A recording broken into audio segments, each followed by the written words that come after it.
Just to clarify, Gaza is not a country.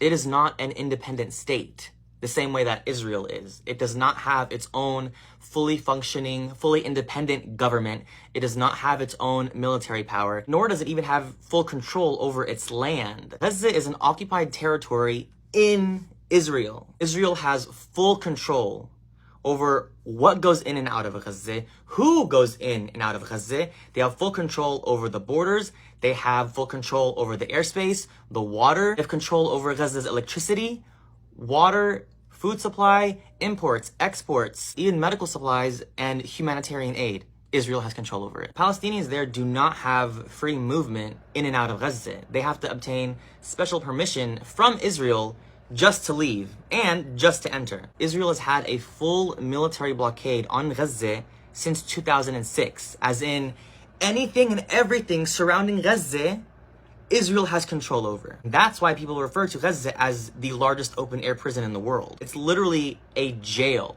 It's a massive bubble that Palestinians have to live in based on however Israel wants them to live. If Israel wants to cut off electricity to Palestinians and only give them 3 hours of electricity a day, which they very often do, they have the freedom to do that because they have full control over Gaza. Israel doesn't even allow Gaza to have their own airport. They destroyed it in the early 2000s, and because Israel has control over the airspace, they can't rebuild one and just start flying out. Palestinians have to obtain permission from Israel to leave Gaza, and then if Israel grants them permission to leave Gaza, they have to take a bus from the border between Egypt and Gaza all the way to the airport in Egypt, and then they can fly out. Just think about that for a second. People in Gaza literally don't even have the right to have their own airport. That should give you a little bit of insight to what it's like living in Gaza under Israel's control. It's not like Israel is taking good care of these people in their land. No, they're treating them like subhuman. This is 2 million Palestinians living on a sliver of land that is 25 miles by 5 miles long. When Israel bombs Gaza and there are hundreds dead and thousands injured, they have control over what humanitarian aid enters Gaza. And more often than not, they actually prevent humanitarian aid from entering Gaza, whether from the waters or the border with Egypt. And this is literally happening right now. Israel is bombing Gaza, and Israel threatened Egypt, telling them to not send humanitarian aid to Gaza. The land mass of Gaza, or Gaza Strip, is a direct product of the settler colonial state of Israel. Before 1948, Israel did not exist. It belonged to Palestine. It was called Palestine. Britain, who was colonizing Palestine at that time, decided to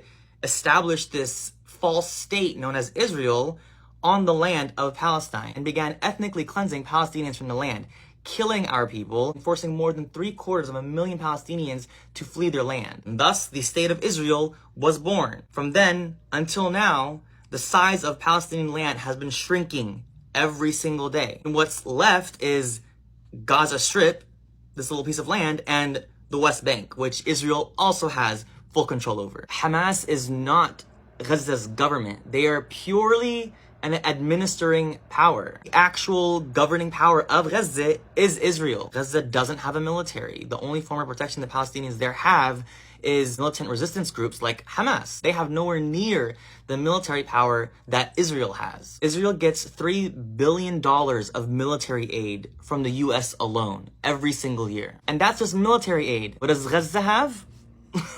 Literally nothing. It's ironic when Israel declares war with Gaza when they're two completely different powers. Even if Gaza wanted to start a military, they can't because Israel controls what goes in, and obviously they're not going to let them bring in weapons. So you are very, very wrong and misinformed if you think that Israel fighting with Gaza is a fair fight. Go read, watch any video on YouTube about how Gaza got to become what Gaza is right now. What's happening right now to Gaza is an ongoing issue. Israel bombs the bejesus out of Gaza and then suffocates them, preventing humanitarian aid and food and water from entering. This is nothing new. I literally recorded a podcast episode during the last Gaza attacks just this last May, giving a much more comprehensive breakdown of Gaza. So if you want to learn about it, Generic Muslim Podcast, Gaza Attacks.